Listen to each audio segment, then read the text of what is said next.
என்னை ஐரோப்பிய நாட்டுக்கு அனுப்புவதாக பத்மே கூறினான். இதற்காகவே அனைத்தையும் செய்தேன். செவ்வந்தி வெளியிட்ட மற்றொரு தகவல். கொழும்பு அழுத்கடை நீதிமன்ற வளாகத்தில் பாதாள உலக குழு தலைவர் கணேமுல சஞ்சீவ சுட்டுக் கொல்லப்பட்ட சம்பவம் தொடர்பான விசாரணையில் முக்கிய சூத்திரதாரியான இசாரா செவ்வந்தி பாதாள உலக குழுவின் தலைவரான கெஹல்பத்ர பத்மே தன்னை ஒரு ஐரோப்பிய நாட்டிற்கு அனுப்புவார் என்ற வாக்குறுதிக்காக மாத்திரமே இந்த கொலையில் பங்கேற்றது தெரிய வந்துள்ளது. நேபாளத்தில் கைது செய்யப்பட்டு நாடு கடத்தப்பட்ட செவ்வந்தி இந்த கொலைக்காக இந்த பணத்தையும் பெறவில்லை. ஒரு ஐரோப்பிய நாட்டிற்கு செல்வதுதான் அவரது ஒரே கனவு. அதை நிறைவேற்றுவதற்கான பத்மேவின் வாக்குறுதியே சஞ்சீவவின் கொலையின் உள்ளூர் திட்டமிடல் தலைவியாக அவர் செயல்பட காரணம் என விசாரணைகள் மூலம் புலப்பட்டுள்ளது. இந்த வாக்குறுதியை நிறைவேற்றும் பொருட்டு பத்மே போலி கடவுச்சீட்டுகளை தயாரித்து செவ்வந்தியை எப்படியாவது ஐரோப்பாவிற்கு அனுப்ப JK பாய் என்பவருக்கு ரூபா 65 லட்சம் வழங்க திட்டமிட்டிருந்ததும் தெரிய வந்துள்ளது. விசாரணையின் போது இந்த கொலைக்காக பத்மேயிடமிருந்து தான் இந்த பணத்தையும் பெறவில்லை என்றும் நேபாளத்தில் வாழ்வதற்காக அவர் மாதந்தோறும் தனக்கு பணம் அனுப்பியதாகவும் செவ்வந்தி தெரிவித்துள்ளார். சிறு வயதிலிருந்தே பத்மேவின் போதைப்பொருள் விற்பனையில் ஈடுபட்டிருந்த செவ்வந்தி தனது வெளிநாட்டு கனவை பற்றி அவரிடம் அடிக்கடி கூறியுள்ளார். அப்போது பத்மே, நான் உன்னை ஐரோப்பாவில் ஒரு நல்ல நாட்டிற்கு அனுப்புகிறேன், அதற்கு நீ எனக்கு ஒரு உதவி செய்ய வேண்டும் என்று அவரிடம் கூறியிருக்கிறார்.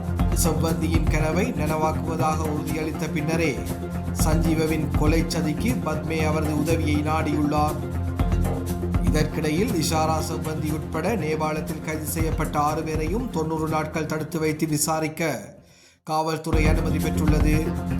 மேலும் கெஹல்பத்ர பத்மேயுடன் கைது செய்யப்பட்டு நாட்டிற்கு அழைத்து வரப்பட்டு கலனி பிரிவு குற்றப்புலனாய்வு பிரிவின் காவலில் வைக்கப்பட்டுள்ள கம்பஹா பாபா என்று அழைக்கப்படும் ஒழுங்கமைக்கப்பட்ட குற்ற கும்பல் உறுப்பினர் என கூறப்படுபவரிடம் மேற்கொள்ளப்பட்ட விசாரணையின் போது 50 உயிருள்ள T56 ரக தோட்டாக்கள் கண்டுபிடிக்கப்பட்டுள்ளன. இந்த உயிருள்ள தோட்டாக்கள் கந்தானை கெரவலப்பெட்டி அதிவேக நெடுஞ்சாலை நுழைவாயிலில் உள்ள ஒரு தூண் அருகே மறைத்து வைக்கப்பட்டிருந்த நிலையில் மீட்கப்பட்டுள்ளன. கம்பஹா பாபாவிடம் நடத்தப்பட்ட விசாரணையில் கம்பஹா உஸ்மன் என்பவரை கொலை செய்வதற்காகவே பத்மே இந்த தோட்டாக்களை வழங்கியுள்ளார் என்பது தெரிய வந்துள்ளது. இந்த தோட்டாக்கள் பெலிசர நீதிமன்றத்தில் சமர்ப்பிக்கப்பட உள்ளன. இதேவேளை செவ்வந்தியுடன் நேபாளத்தில் இருந்து அழைத்து வரப்பட்ட தினேஷ் சாமந்த டி சில்வா எனப்படும் நுகேகொட பேபி என்ற பாதாள உலக குழு தலைவன் மேல் மாகாணத்தின் தெற்கு பிரிவு குற்றப்புலனாய்வு பிரிவினம் மேலதிக விசாரணைகளுக்காக ஒப்படைக்கப்பட்டுள்ளார்.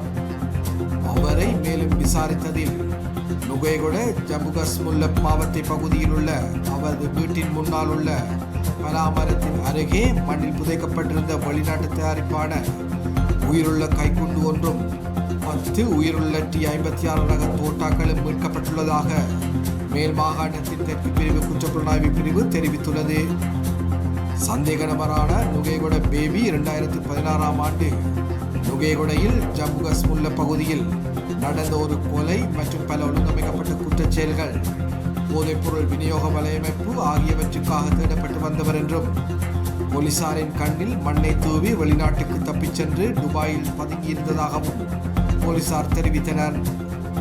வெளிநாட்டில் பதுங்கியிருந்த அவர் தனது சகாக்கள் மூலம் நுகேகொட, விஜயராம, கொகுவலை போன்ற பகுதிகளில் பாரிய அளவில் போதைப்பொருள் கடத்தலில் ஈடுபட்டிருந்ததாகவும் போலீசார் தெரிவித்துள்ளனர்.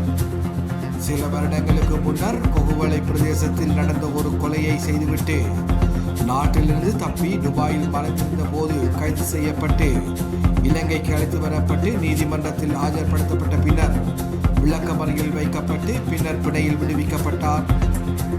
எதிர்குழுக்களிடமிருந்து எழுந்த அச்சுறுத்தல்கள் காரணமாக அவர் மீண்டும் வெளிநாட்டிற்கு சென்று போதைப்பொருள் விநியோக வலையமைப்பை நடத்தி வந்தவர் என்றும் போலீஸ் விசாரணைகளில் தெரிய வந்துள்ளது.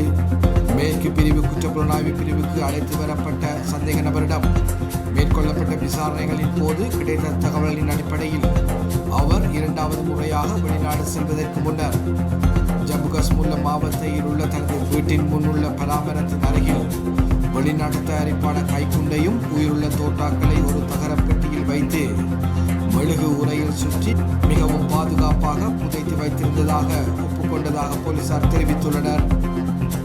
சந்தேக நபரை நுகைகுடை நீதிவான் நீதிமன்றில் ஆஜர்படுத்தி 90 நாட்கள் தடுத்து வைத்து விசாரணை செய்ய மேல் மாகாணத்தின் தெற்கு பிரிவு குற்றப்புலனாய்வு பிரிவின் காவலில் மீண்டும் வைக்கப்பட்டுள்ளதாக போலீசார் தெரிவித்தனர்.